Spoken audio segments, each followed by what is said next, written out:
What's good with YouTube? You already know. Big Flocka with a convicts reaction where I smash, dash, and react. Please hit the like, subscribe, comment, do all those things to help support this channel, and hit the bell notification for future fire reactions.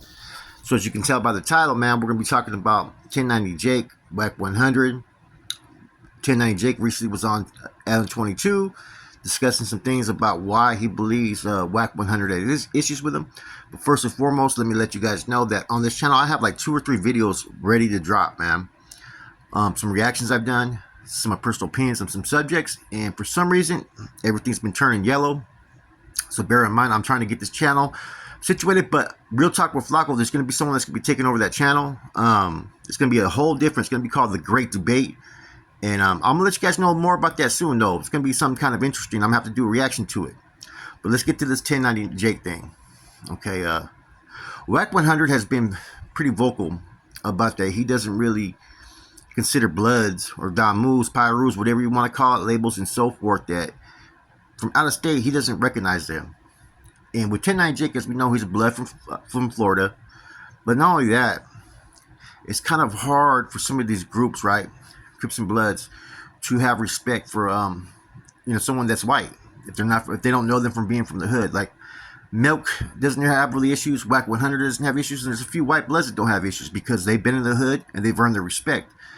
But out of state, I think it's kind of hard for someone of Wacc 100 to look at someone that's representing something that basically came from California, from someone out of state that's white, and seeing him flourish. A lot of people prejudge 1090 Jake, like myself. You know what I'm saying? Just looking at him as some chunky ass, white kid, right?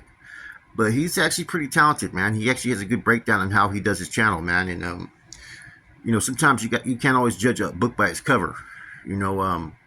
So in hearing him talk, though, man, he's pretty much, they're talking about the alleged paperwork situation that pretty much was up for about a quick second, and it pretty much got shut down real quick. And even me looking at the paperwork, man, especially as a kid, there was nothing really that incriminated anybody. Even if he made those statements, there's nothing really bad in what he said, just to be honest with you, man.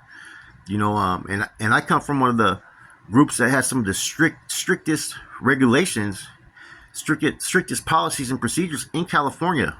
And if I seen something like that come across my desk, I wouldn't have thought nothing of it, because I've seen stuff like that. And this is just someone trying to push the envelope against someone, basically, man. As we already know, Wacc 100 likes drama. He likes to create division. Now, if there was something more to this paperwork, that's a whole different story. But from what I've seen, it's nothing really to push an issue over, man. And it's just typical Wacc 100, just always involved in something, always having to speak about somebody, always having to be about some drama. And it seems like he recently came out that I think was his wife a probation officer or one of his exes or something like that, right? And some of the people he's dealt with, he's not one to talk, man. It's hard when you quickly associate with certain people, right? You want to call other people out. To me, it kind of loses a little bit of merit, because you got to be transparent across the board. You got to look at things unilaterally. And what I mean by that is what applies to one applies to all. You can't have that energy with just those that you don't like, or those that you think you can cause some conflict with for fucking attention. And that's, what I look at from the 1090 Jake situation, man. I think Wacc 100 is an opportunist. I think because he has enough of a voice that when people hear him say something, they want to hear what he has to say, because they know it's going to be some type of conflict, some type of drama. It's going to be entertainment. And 9 out of 10, it always is. Let's just keep it 100.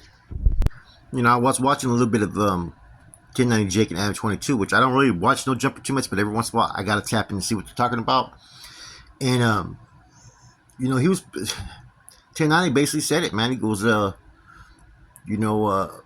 if this person told, that means they all told, because they all said the same statements, which is true, man. You can't pick and choose who you want to have an issue, who you want to push that narrative on.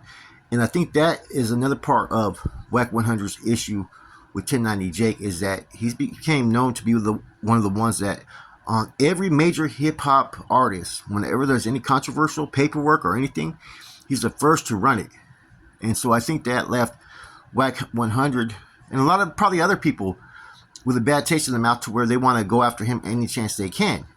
You know, like who's this white boy blood from Florida, man? You know what I mean? Speaking on Cali politics or speaking on this and that. And there's going to be people that are going to harbor those type of feelings. And that's just something that 1090 has to expect. You know, and I think even with a little bit of questionable statements in his paperwork, people are always going to try to push a little bit of narrative on that. And that's expected. You know, once you're on a social media platform and once you start to go after other people and you become known for that, then that means people are going to look for things to go after you. Because some people take that kind of personal. You know what I'm saying? But you know, Wacc 100 pretty much said his issue was based upon the paperwork or the ledge that he's a rat, and speaking on 1090 in that fashion. But and even when he was pressed on it, he didn't really have as strong of an answer for the reasons why. I think just the bottom line, why don't you just come out and say you just don't like 1090 Jake? Because a lot of people like myself used to sit there and stereotype and prejudge 1090 Jake. You know, let's just keep it real. Let's keep it raw. Let's keep it 100. And that's where I think Wacc 100 is with it, man. Because it ain't 1090 Jake going after Wacc 100. But he's been pretty more stable in his approach in his answers compared to Wacc 100. And Wacc 100 usually is really quick-witted and can pretty much fucking... That man can push any narrative. I think Wacc 100 is like the fucking... the Lamar Ball of fucking... you know, social media platforms when it comes to the urban hip-hop and streets. Because he'll push a narrative and make you believe it. He'll push it so fucking hard. He'll talk it into existence. You know what I mean? Look how he... And he's came out on top of so many issues. It's like he's... Wacc 100, man, if you really watch him, he wiggles fucking kind of interesting, man, because he's been involved in so many issues, and it's like every time there's one issue, he creates a new one. You know what I mean? And he's doing his damn thing, man. I think a lot of it's fucking done deliberately. You know, it's all marketing. And I think that 1090 Jake is just, you know, whenever he's doing good or if he opens himself for those attacks, he's going to be attacked. And 1090, you know, Jake to Wacc 100 is someone easy that he could just fucking basically pick on. You know, I watched the episode where he went at it with 1090 Jake on Clubhouse and pretty much called him boy and just wouldn't even give 1090 a second to speak. And that's the whole thing about Wacc 100. If you get into his domain, his backyard with his supporters, you're not going to get even a second to speak, man. You know, and he made it obvious because he called, but he said you like a white boy Klansman trying to tear black people down.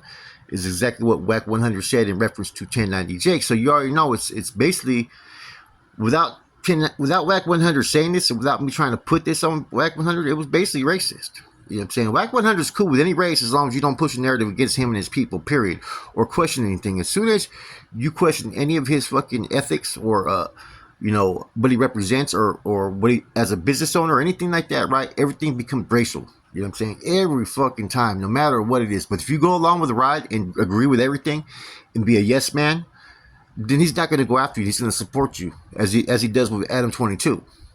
You know, it's like I said, it's a really interesting conflict that really to me is just to me like he's more cloud chasing. Everything Wacc 100 does, he knows what he's doing, man. He's smooth and he gets the attention he wants. But I was kind of shocked that 1090 Jake brought this up recently on Adam 22. I thought he'd probably want to stray away from it because now it opens him up for fucking more attacks from fucking Wacc. You know what I'm saying? And he didn't disrespect Wacc in the video. I probably if Wacc talked to me like that, man, I wouldn't be fucking so fucking respectful towards Wacc though, man. If he went in the way that he did, I seen on Clubhouse, oh man, I'd have nothing good to say about if he did that to me, man. But apparently, you know what I mean, 1090 Jake, I don't know, maybe he's in Cali, so he wants to wiggle a little bit different, man. And Wacc 100's been very vocal about not supporting Bloods from out of fucking state too, as well. And the fact that he's a white blood, of course he's going to harbor some animosity, man. It's just Wacc 100, man. Anyways, if you guys want more information on this, tap into fucking, you know, any of those shows I just mentioned. You know, there's all kinds of different reactions from the past. And, you know, to me, I could care less because I already know that this is all basically going to get people views, man. And it's a lot of times that's what's going on. 1090 Jake, he's smart, man. He hit a fucking, he found a fucking, his lane that works for him and doing all this rap things and hip hop things. And a lot of people have tried to copycat it. And it's just, it hasn't took off for anybody but him. You know, he's the pioneer of that. And I think he's going to get a lot of hate, you know, based on the fact that he's doing it. You know, based on the fact that he's white, based on the fact that he's out of state, based on the fact that he's a blood. You're going to have those that are going to have issues with him. You know, like, I used to stereotype 1090 Jake. Now, I'm not saying that he's a hitter, he's a writer, or nothing like that. You know, but, you know, obviously there's different levels to this, right? But I think he's just a dude just trying to continue to find his lane, generate some income, and just speak on the things that interest him, man. And he's met a lot of people and established a lot of sources in between that.